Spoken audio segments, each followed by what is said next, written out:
അസ്സലാമു അലൈക്കും വറഹ്മത്തുള്ളാഹി. സഹോദരങ്ങളെ, റമദാൻ അന്ത്യത്തിലേക്ക് അടുക്കുകയാണല്ലോ. മനുഷ്യപ്രകൃതത്തിൻ്റെ പ്രത്യേകതകളിൽപ്പെട്ടതാണ് മടുപ്പും വിരസതയും ആലസ്യവും. പുണ്യവേളകളിൽ നമ്മളൊക്കെ നന്മകൾ ചെയ്യാൻ മുന്നിട്ടിറങ്ങുകയും ധാരാളമായി സൽക്കർമ്മങ്ങൾ ചെയ്യുകയും ചെയ്യുന്നു. നമ്മുടെ മനസ്സുകൾ അതിനായി കരുത്താർജിക്കുന്നു.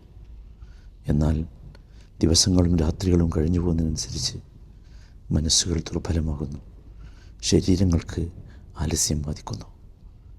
ഇന്നലെ രാത്രി അതല്ലേ സംഭവിച്ചത്? റമദാനിൻ്റെ മഹത്വം എത്ര വലുതാണെങ്കിലും കഴിഞ്ഞുപോയ ദിവസങ്ങളിലെ കർമ്മങ്ങൾ കാരണം നമുക്കൊക്കെ മടുപ്പും വിരസതയും പിടിപെട്ടു.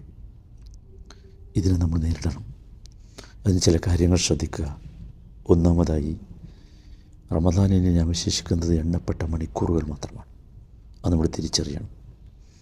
അയ്യാമും മഅ്ദൂദാത്ത്, എണ്ണപ്പെട്ട ദിനങ്ങളായിരുന്നു റമദാൻ. 29-30 ദിവസമായിരുന്നു. ഇനി അത് മണിക്കൂറുകളായി കുറഞ്ഞിട്ടുണ്ട്.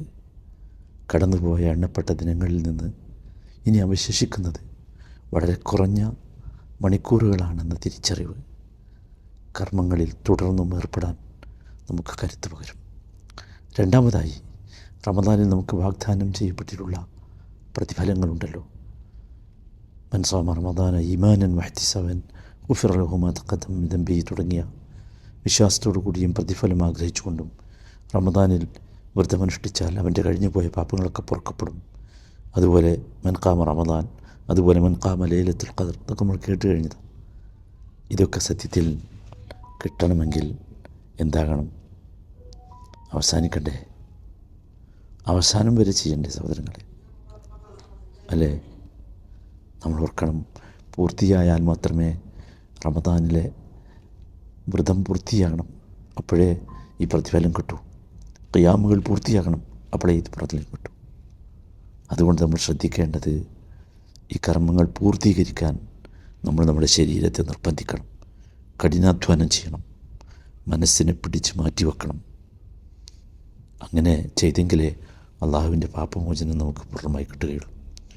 മൂന്നാമത്തേത് സഹോദരങ്ങളെ, നമുക്ക് എത്രയൊക്കെ കർമ്മങ്ങൾ ചെയ്യാൻ സാധിച്ചാലും അള്ളാഹുവിന് നന്ദി കാണിച്ചുകൊണ്ട് ധാരാളമായി കർമ്മങ്ങൾ ചെയ്യാൻ കൽപ്പിക്കപ്പെട്ടവനാണ് ഞാൻ എന്ന് നമുക്ക് ഓരോരുത്തർക്കും തിരിച്ചറിയാൻ സാധിക്കണം. നോക്കൂ, നബി സല്ലല്ലാഹു അലൈഹി വസല്ലമയുടെ പാദങ്ങൾ വിണ്ടുകീറുന്നത് വരെ, നീര് വെച്ച് തടിക്കുന്നത് വരെ രാത്രി നിസ്കരിച്ചു. അല്ലേ? ആയിഷ റളിയല്ലാഹു അൻഹ ചോദിച്ചു, യാ റസൂലല്ലാഹ്, ലഖദ് ഗഫറ അല്ലാഹു ലക മാ തഖദ്ദമ മിൻ ദംബിക് വമാ തഅഖർ. റസൂലേ, താങ്കളുടെ കഴിഞ്ഞുപോയതും വരാനിരിക്കുന്നതുമായ പാപങ്ങളെല്ലാം അള്ളാഹു താങ്കൾക്ക് പുറത്തു തന്നിട്ടില്ലേ?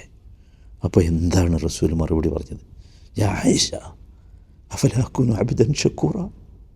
ആയിഷ, ഞാൻ കൂടുതൽ നന്ദി കാണിക്കുന്ന ഒരു അടിമയാകേണ്ടതില്ലേ എന്നാണ്. അതുകൊണ്ട് സഹോദരങ്ങളെ, അള്ളാഹുവിന് നന്ദി കാണിക്കുന്നതിൻ്റെ ഭാഗമായി റമദാനിൽ ഇനി അവശേഷിക്കുന്ന കുറഞ്ഞ ദിനങ്ങൾ കൂടുതൽ സൽക്കർമ്മങ്ങൾ ചെയ്യാൻ നമ്മുടെ മനസ്സിനെ നാം ക്ഷമാപൂർവം ഉറപ്പിച്ച് നിർത്തണം. അള്ളാഹുവിന് വേണ്ടി എത്ര കർമ്മങ്ങൾ നമ്മൾ വർദ്ധിപ്പിച്ചാലും നമ്മൾ അള്ളാഹുവിന് നൽകേണ്ടതായ നന്ദി ആവില്ല എന്ന് നമുക്കറിയാലോ. അല്ലേ? നൂഹ് നബിയെക്കുറിച്ച് ഖുർആൻ പറയുന്നൊരു വാക്കുണ്ട്, ദുരിയത്ത് മൻ ഹമൽന മഅ നൂഹ് ഇന്നഹു കാന അബ്ദൻ ഷക്കൂറ. നൂഹിനോടൊപ്പം നാം കപ്പലിൽ കയറ്റിയവരുടെ സന്തതികളെ എന്ന് വിളിച്ചുകൊണ്ട് പറയാം, തീർച്ചയായും നൂഹ് വളരെ നന്ദിയുള്ള ഒരു ദാസനായിരുന്നു. തുടർന്ന് പറയുന്നത് വഖലീലും മിൻ ഇബാദിയ ഷക്കൂർ എന്നാണ്. എൻ്റെ ദാസന്മാരിൽ നന്ദിയുള്ളവർ കുറവാകുന്നു എന്നാണ്. സഹോദരങ്ങൾ ശ്രദ്ധിക്കണം, നമുക്ക് അള്ളാഹുവിന് അർഹമായ രൂപത്തിൽ നന്ദി കാണിക്കുന്നവരാകണം. വഷ്കുറൂ ലില്ലാഹ് ഇൻ കുൻതും ഇയ്യാഹു തഅബ്ദൂൻ. അവിടേക്ക് എത്തണം. അള്ളാഹുവിനോടുള്ള നന്ദിയുടെ ഭാഗമാണ് ഇനി ബാക്കിയുള്ള ദിവസങ്ങൾ കർമ്മങ്ങൾ ചെയ്യാൻ നമ്മുടെ മനസ്സിനെ ക്ഷമാപൂർവം ഉറപ്പിച്ചു നിർത്തുക എന്നത് പ്രത്യേകിച്ച് നമ്മൾ ശ്രദ്ധിക്കണം ഇൻഷാ അല്ലാഹ്. നാലാമതായി, നമ്മുടെ ആയുസ്സിൻ്റെ ക്ഷണികതയെക്കുറിച്ചുള്ള ബോധ്യം നമുക്കുണ്ടാകണം. അതിൻ്റെ യാഥാർത്ഥ്യത്തെക്കുറിച്ച് നാം തിരിച്ചറിയണം. നമ്മിൽ ഓരോരുത്തരും നമ്മുടെ ആയുസ് അവസാനിക്കുന്നത് എപ്പോഴാണെന്ന് അജ്ഞാതമാണ്. എപ്പോഴാണ് മരണം വന്നത് എന്നത് അറിയില്ല. ഇനി ആയുസ് നീട്ടിക്കിട്ടിയാൽ തന്നെ അടുത്ത റമദാനിൽ ആരോഗ്യമുണ്ടാവുമോ നമുക്കറിയില്ല. ജീവിച്ചിരിപ്പുണ്ടെങ്കിൽ തന്നെ ആരോഗ്യം ഉണ്ടാവുമെന്നറിയില്ല. ഈ വർഷത്തെ റമദാനിൽ അള്ളാഹു ഇതൊക്കെ നമുക്ക് നൽകി. അല്ലേ? അതുകൊണ്ട് ബാക്കിയുള്ള നിമിഷങ്ങൾ, മണിക്കൂറുകൾ അള്ളാഹു നമുക്ക് അനുഗ്രഹിച്ചു തന്ന ആരോഗ്യവും ആയുസ്സും ഉപയോഗപ്പെടുത്താൻ നമ്മുടെ മനസ്സിനെ നാം നിർബന്ധിക്കണം. 5-ാമത്തെ കാര്യം ക്ഷീണമാണ്. ക്ഷീണവും പരിശ്രമവുമൊക്കെ ബുദ്ധിമുട്ടിൻ്റെ അവസാനം. എന്താണ് ക്ഷീണത്തിൻ്റെയും പരിശ്രമത്തിൻ്റെയും അവസാനം ഉണ്ടാവുക? കുട്ടികളൊക്കെ കണ്ടിട്ടില്ലേ? എൻട്രൻസ് കോച്ചിങ്ങിനൊക്കെ ഉറക്കമില്ലാതെ, ആഘോഷങ്ങളില്ലാതെ, കല്യാണങ്ങളില്ലാതെ ഇരുന്ന് പഠിക്കണം. എന്താ അവസാനം?